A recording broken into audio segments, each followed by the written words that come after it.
Boker Tov, les Koulam, bonjour à toutes et à tous. Infiniment heureux de vous retrouver pour partager avec vous le Chitat du jour. Aujourd'hui, nous sommes le 6 Iyar, 5786, Yom Hamishi, jeudi de la Parashat Acharé, mais aussi de la Parashat Kedoshim. 21e jour du Homer. Akadosh Baruch Hu est avec nous à chaque moment de notre vie. Il nous accompagne à chaque instant de notre existence. Ki mitzion tetse Torah udvar Hashem mirushalayim, lors d'un Farbrengen de la Parashat Azria Metzora en 5751. Tav Shin Nun Aleph. Le rabbi nous a dit que le Derer Yeshara, le chemin le plus direct pour amener Mashiach, passe par l'accomplissement de l'étude de la Sphira d'aujourd'hui. Malchut Shebet Tiferet. Une des façons de manifester ce qui est Tiferet, la beauté, la splendeur, l'harmonie, est d'étudier la Torah. Malchut dans Tiferet, c'est d'étudier la Torah qui traite de la royauté, c'est-à-dire la royauté du Mashiach. Ainsi, Malchut Shebet Tiferet consiste à étudier les sujets qui concernent la venue de Mashiach, la délivrance. Retrouvons à ce sujet le Navi Yishaya qui nous parle dans sa prophétie de la façon dont le monde percevra le Ham Israël et la Torah à la venue de Mashiach. Il dit au Béné Israël qu'il est insensé de copier les nations du monde, puisque bientôt elles-mêmes réaliseront que la vérité se trouve dans la Torah. Lorsque nous sommes confrontés aux habitudes, aux coutumes des nations qui nous entourent, nous pouvons être tentés de les copier, de les imiter. Lorsque nous réalisons que c'est eux qui nous regarderont, et ils le font déjà aujourd'hui, il suffit d'ouvrir les yeux. Alors, nous agissons selon les enseignements de la Torah, sachant que bientôt tout le monde en fera de même.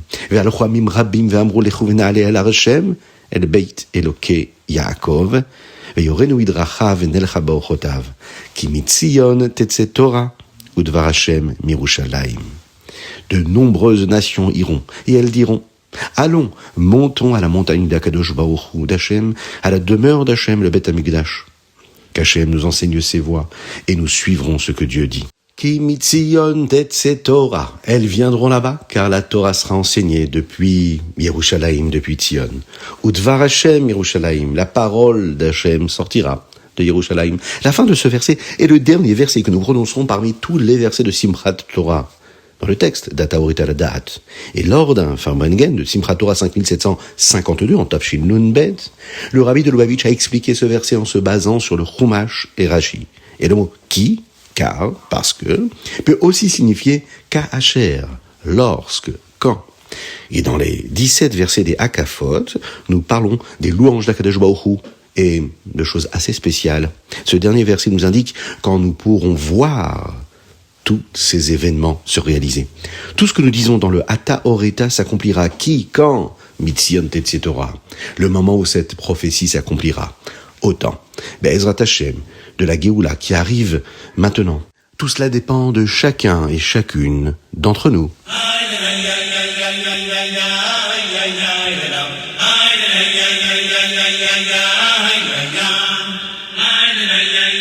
Chumash, Parashat Acharé, Kedoshim. Nous sommes dans le Hamishi, et nous apprenons encore plus de mitzvot aujourd'hui. Un tribunal, un beddin, doit être équitable. On ne doit pas faire gagner ou perdre un procès à quelqu'un en fonction de sa richesse. Il y a également la loi de la rechilut. Il ne faut pas colporter des médisances sur les autres. Si nous pouvons sauver la vie de quelqu'un, nous avons l'obligation de le faire. Il ne faut détester personne, même dans notre cœur. Si l'on voit quelqu'un mal agir, on doit lui dire, mais pas d'une manière qui le rendrait honteux ou embarrassé. Il ne faut pas se venger, par exemple. Si quelqu'un fait quelque chose de désagréable, eh bien, il ne faut pas lui rendre l'appareil. Il ne faut pas garder de rancœur. Si la personne a mal agi auparavant, il ne faut pas lui dire, tu vois, regarde, moi je suis gentil, pas comme toi. Ve'ahavta lereacha kamocha. Rashi cite ce verset. Rabbi Akiva dit Zeklal Gadol Batorah. Rabbi Akiva dit que c'est une règle fondamentale pour toute la Torah. Tu aimeras ton prochain comme toi-même. Il y a les lois de Kilaïm. Ne pas faire s'accoupler des espèces d'animaux différentes.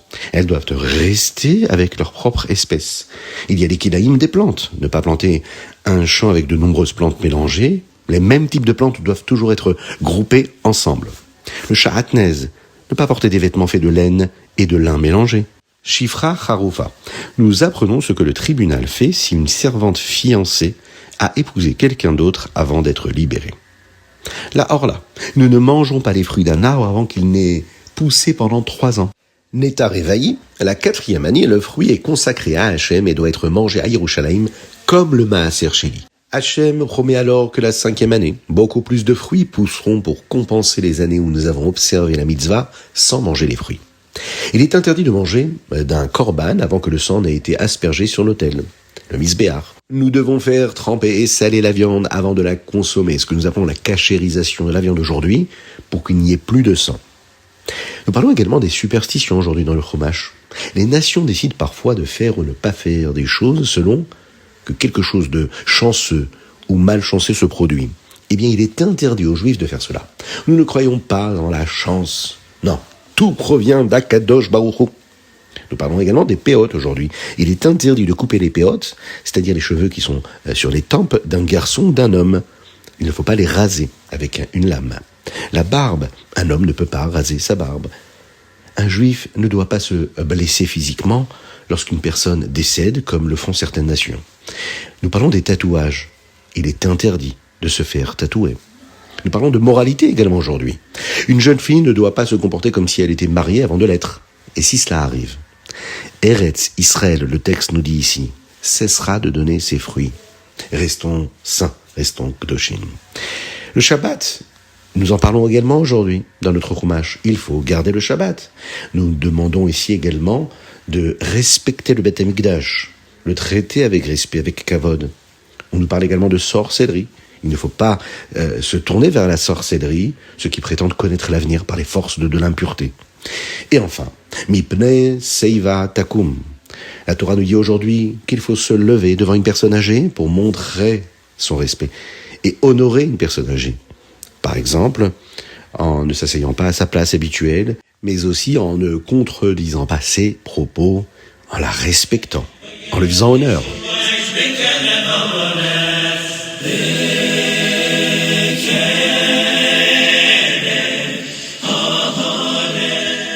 Teilim, aujourd'hui nous sommes le 6e jour du mois de Iyar. Ani Hashem Rofecha. Qu'Akadosh Baruch Hu envoie la guérison totale et complète à tous les malades du Ham Israël. Pensez chacun là où vous êtes à une personne qui est proche de vous ou qui ne l'est pas, mais dont vous connaissez le nom, afin qu'elle puisse guérir rapidement. Lorsque l'on pense à quelqu'un d'autre, lorsque l'on prie pour quelqu'un d'autre, Akadosh Baruch Hu envoie la refoua aux personnes qui nous sont proches.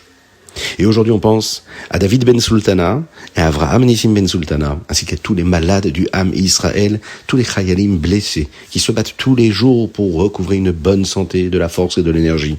Que Dieu les bénisse à l'infini et qu'il leur donne cette force-là. Nous lisons donc du Teilim Lamed au Teilim Lamed Dalet. David Ameler dit dans les Teilim, mais Hachem mitzadeh gever konanu. Hakadosh Baruch Hu décide des pas de chaque homme, vedarko irpatz, et il désire sa voix. C'est l'histoire d'un enseignant de la ville de Kherson qui vint un jour voir le Rabbi Rachab, le Rabbi Shalom Dovber en Yechidout, en audience privée. Le Rabbi Rachab lui demanda si sa communauté tenait un cours régulier de Chassidout durant la semaine et le Shabbat. Le Melamed répondit que les membres de la communauté étaient des chassidim craignant le ciel, mais qu'ils n'aimaient pas vraiment étudier la chassidoute. Ils n'étudiaient donc que le Shabbat, et donc pas en semaine. Le Rabbi Rachab lui dit, « Pourquoi penses-tu qu'Hachem t'a fait quitter l'endroit où tu vivais, près de Vilna, pour la ville où tu habites maintenant, Kherson ? Si c'était seulement pour avoir des élèves à qui enseigner, Hachem aurait pu t'en trouver près de ton ancien domicile. As-tu réfléchi au fait que mais Hachem mitzadeh gever konanu, qu'Hachem t'a amené ici pour une raison spécifique ?» Le Rabbi Rachab expliquait à cet élève-là que la raison pour laquelle il vivait dans cette ville n'était pas seulement pour sa subsistance, pour sa parnassa, mais qu'il était là pour une raison précise, partager la lumière de la Torah et de la Chassidoute avec toutes les personnes qui l'entouraient.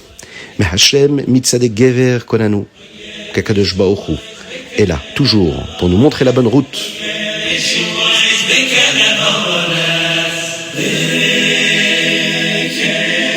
Tania, l'écouter Amarim, nous sommes dans le chapitre 44. Nos mitzvot peuvent devenir plus nobles et spirituels en y insufflant de l'amour pour Hachem. Le Rabbi Shlomo Zalman nous a enseigné 2 sortes d'amour que chaque personne possède, car elles font partie de notre neshama. Nous pouvons ressentir l'amour, nafshi hiviticha, celle de l'âme qui désire Hachem, comprenant qu'Akadosh Baruch Hu est notre vie, notre vitalité, et l'amour également de Kivra, de Ishtadel, comme un fils qui s'efforce, c'est-à-dire un fils qui sert son père. Ces deux niveaux-là sont très élevés spirituellement. Et le Rabbi Shlomo Zalman nous a même enseigné des moyens d'éveiller facilement ces formes d'amour sans effort trop intense. Aujourd'hui, le Rabbi Shlomo Zalman nous dit qu'il nous faut faire quelque chose de plus. Nous devons essayer de développer un amour pour Hachem sous la forme de la Ahavat Olam, c'est-à-dire un amour éternel, mais aussi un amour du monde. Qu'est-ce que cela veut dire ? Ça signifie que nous le ressentons grâce à notre réflexion personnelle, à Idbonenut. Nous renforçons cet amour en étudiant, en méditant beaucoup plus sur la présence d'Akadosh Baruch Hu dans notre vie grâce à la Chassidut. La Chassidut qui nous enseigne la grandeur de Dieu. Nous prions également avec effort, avec avoda, pour pouvoir le ressentir. Et cela nécessite des efforts, se concentrer. Oui, diriger nos pensées, nos émotions, notre réflexion vers cette contemplation de toute la création d'Akadosh Baruch Hu. Un amour que nous apprenons à ressentir par nous-mêmes est supérieur à celui que nous obtenons simplement en réveillant ce qui est déjà en nous. En effet, lorsque la chose vient de nous-mêmes et qu'elle ne nous est pas imposée, alors à ce moment-là, elle devient quelque chose qui fait partie de nous-mêmes. De plus, le Zohar dit que le monde a été créé pour que nous puissions connaître Dieu. En étudiant la Chassidut, où l'on découvre la grandeur d'Akadosh Baruch Hu, nous accomplissons la raison même de la création du monde.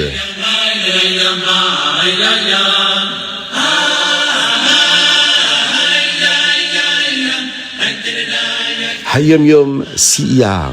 Et aujourd'hui, nous sommes le 21e jour du Homer. Les Chachamim disent qu'avant de dire au revoir à un ami, on doit lui dire une halakha. Et nos Rebbeim, nos maîtres, ont expliqué le sens chassidique du mot halakha. Le mot halakha est proche du mot ilour, qui signifie marcher, aller. Les Neshamot sont également appelées des me'alchim, celles qui marchent. Elles sont en mouvement permanent, car elles se rapprochent sans cesse d'Akadosh Baruch Hu. C'est une qualité encore plus spéciale que celle des malachim, qui sont appelés des omdim, ceux qui se tiennent, debout, immobiles, car eux ne peuvent pas se rapprocher d'Hachem autant qu'une âme peut le faire. Comment une âme accomplit-elle plus qu'un ange ? Eh bien par les mitzvot qu'elle fait, particulièrement la mitzvah d'Ahavat Israël. Cela fait marcher l'âme plus près d'Hachem, comme seule une neshama peut le faire. Une parole qui inspirera l'autre personne dans l'amour du prochain, faire une faveur à un autre juif matériellement et surtout spirituellement.